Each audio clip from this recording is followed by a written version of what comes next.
Good evening, everyone. Just here I am, my little check-in on a Thursday. I'm just waiting just to see. Yes, I think we're live now. So hello, everyone, or anyone who is listening now live, or anyone who is listening and just watching the video later. Hello to you all. So this has been a little series. This is the third one in terms of how we can manage ourselves, how we can manage our mind, dealing with fear and anxiety.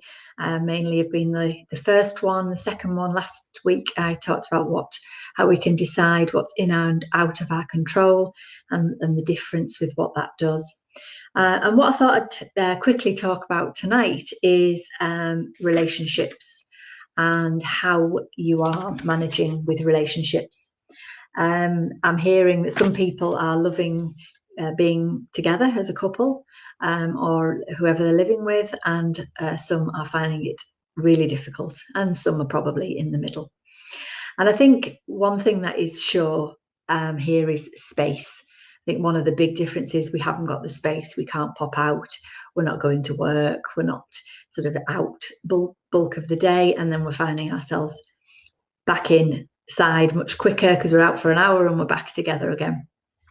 And I think it's fair to say that something like this, which is an unusual situation anyway, is going to magnify any challenges that were there. It's going to magnify little niggles, little bits and pieces possibly, and any differences about how you do things.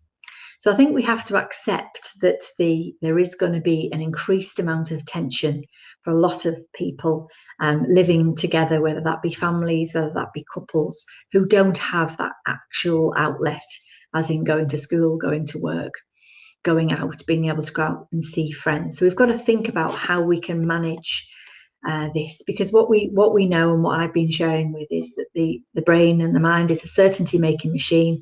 So the uncertainty is going to breed stress, and then the stress breeds tension. So I think it's fair to say that there are going to be lots of people out there who are struggling with their relationships, with not being able to get out and about, with not being able to have space. So I thought I'd just have a little think about what we can do in the confines of our own home. Obviously, we've all got our hour that we can go out, or our time that we can go out and have a bit of space. Some people will be wanting to go out together, but I guess it's a time when you can go and clear your head. So there is something about moving about and in the restrictions, within the restrictions that we're under.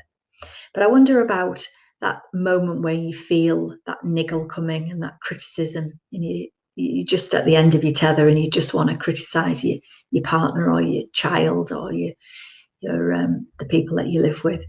And actually that snappiness is probably going to be playing out much more. And it is, while it's an automatic response, I think it's something that we need to have a look at personally and individually, as to how you can stop yourself just having that snappy moment. I mean, I think one of the things that hopefully I'm hoping that will come out for a lot of people of this situation is that we won't sweat the small stuff as much, that actually we can let go of a lot of things. And I'm just wondering, if there's little niggles going on in your house, whether it's worth following them through, or whether you could actually just let go and just not, as we call it, sweat the small stuff, and just let things go so that you have more harmony.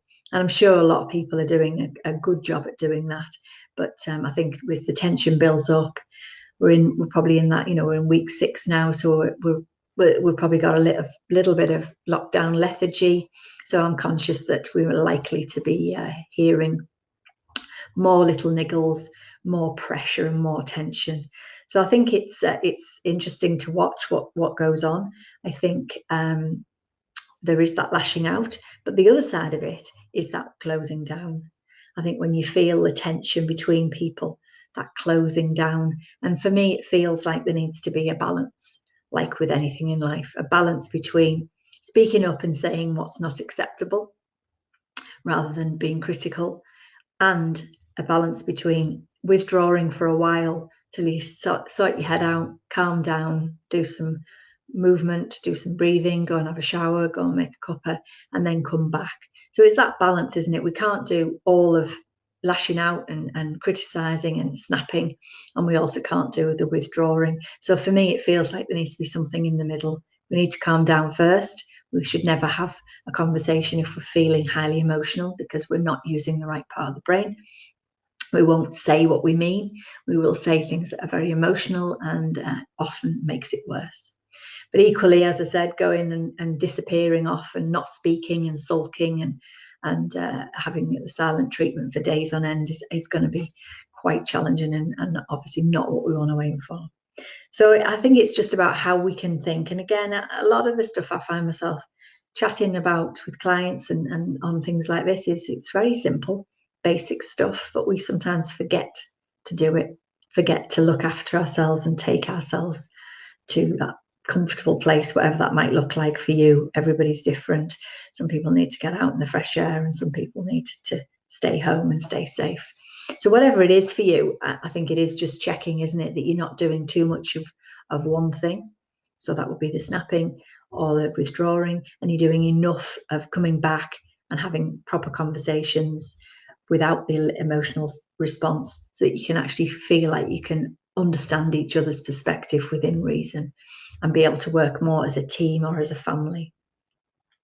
I think something else that we're hearing a lot in the news, and I've got an article coming out tomorrow around relationships that are under a lot of pressure.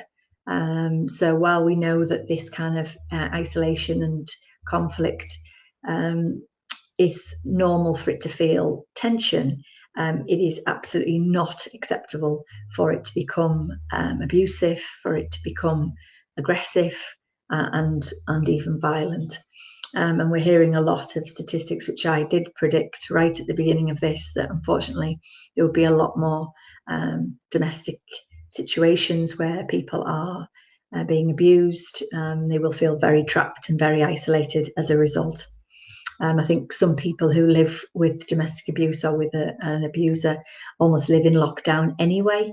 So, I have been thinking a lot about how those men and women will be feeling if they feel very trapped and trapped again, because their outlets won't be there. They won't be able to go and have coffee with a friend or go out. But the services are absolutely clear that they are there for people, and people should speak out. So I know that's an extreme scenario, but we do need to pay attention to it, because, as I've said, while it is acceptable or normal that tension will be building, it is absolutely never acceptable for it to become abusive, and for people to feel very scared in their own home. Something else that I've heard quite a lot about also is relationships with teenage children. Obviously, again, huge differences in the way we're living. They're not at school, and homeschooling, etc. And there is an increase in parents being abused by their teenagers, whether that's verbally, emotionally, and really ruling the roost. And I think, again, we need to reach out to people who do feel in that way, and I'm very much here for people who are really struggling with relationships with their teenagers, who we could maybe say, yes, it's their age, and yes, it's normal in one respect, but I think there's a limit as to how much we're going to accept. This is my child and it's okay, and how much we're actually going to say, no, this is not okay. So the services are very much out there saying, we're still here, please do contact us. There's all sorts of different ways. If you do feel you need to have support, there's ways of getting support without feeling more vulnerable. But obviously that's the one end of it, the thick end of it. But I think the other side of it, as I started, is to say, relationships and the people that you live with will have lots of challenges, will have its moments. But I'm hoping that for a lot of people, they can see their family and their relationships in a different way, and to actually enjoy the good times, and not sweat the small stuff, so that people can at least come out the other side having not damaged their relationship. So very simple, as often is my message on these little chats. I do find them quite unusual still because I don't have any interaction, which I'm not used to, so I've no idea how it's landing.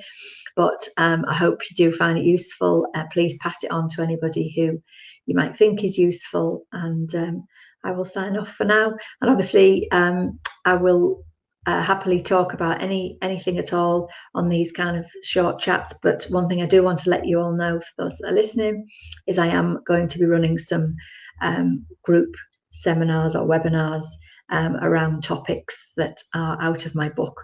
So they will be different to this because they'll be more interactive, but please watch this space and sign up if you fancy joining in and learning a lot more about how to manage the mind and your thinking and your emotions. So I will sign off for now. Wish you a lovely evening and take care and stay safe. Thank you.